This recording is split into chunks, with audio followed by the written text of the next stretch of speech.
السلام عليكم ورحمة الله وبركاته. عليكم السلام. جزاكم الله خير شيخنا. نعم. الآن ما يجري على الساحة العربية والإسلامية والسورية خاصة، يعني سواء المهجرين سواء اللاجئين الآن إلى أوروبا، والتغيير الديمغرافي، السجون التي الهياكل العظمية الآلاف المؤلفة التي ماتت تحت التعذيب، الخراب الذي نعم. معروف للجميع. أحيانا قلوبنا النساء اللواتي في السجون وما يجري لهن، قلوبنا لا تتحمل ذلك.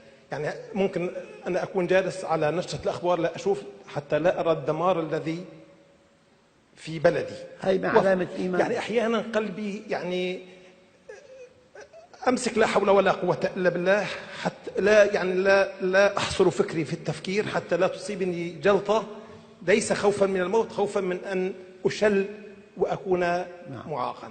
يعني أحيانا القلب لا يتحمل. أفيدونا جزاكم الله خيرا، وخاصة النساء اللواتي في السجون البساجين، جزاكم الله خيرا. سيدي، واحد أمامك 3 أصفار قديش؟ 1000. 3 ثانيات مليون، 3 ثالثات 1000 مليون، 3 رابعات مليون. الواحد هون والأصفار للحائط. كم هذا الرقم؟ مثل آخر، واحد بالأرض وأصفار للشمس 156 مليون كيلومتر، وكل ميل صفر. ما هذا الرقم؟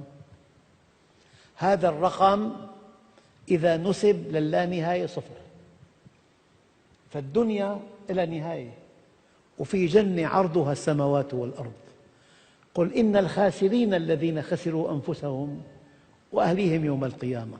لما الإنسان يرى مقامه في الجنة يقول لم أر شرا قط. المشكلة أن الناس بالواقع العملي مو داخل الآخرة بحساباتهم، فإذا فقد شيء من الدنيا بيعد كارثة.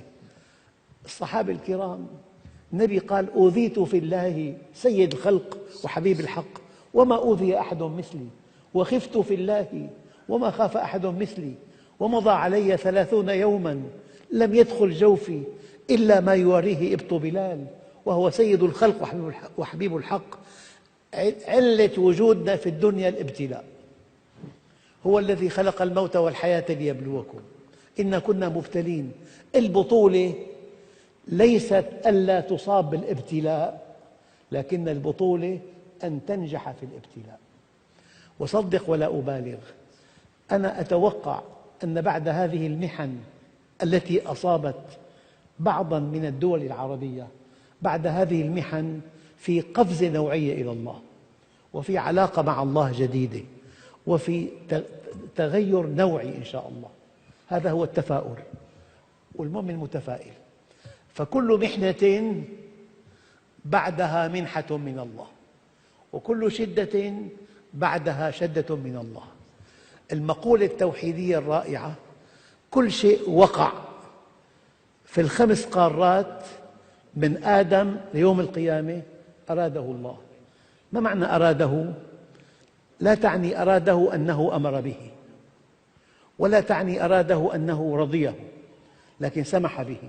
كيف؟ أب طبيب تزوج ما أنجب 10 سنوات، ثم أنجب طفل آية في الجمال تعلق به تعلقا مذهلا. الأب الطبيب اكتشف أن ابنه مصاب بالتهاب الزائدة، الآن يسمح بتخديره التخدير الكامل وفتح بطن ابنه واستئصال الزائدة. هي معنى أراد، مو معناها أمر ولا رضي. فكل شيء وقع أراده الله، سمح به لحكمة بالغة، وكل شيء أراده الله وقع. وإرادة الله متعلقة بالحكمة المطلقة، والحكمة المطلقة متعلقة بالخير المطلق. الشر مطلق بالكون ما فيه، لأنه يتناقض مع وجود الله. في شر نسبي موظف للخير. الدليل: إن فرعون علا في الأرض وجعل أهلها شيعا، يعني استخدم الورقة الطائفية.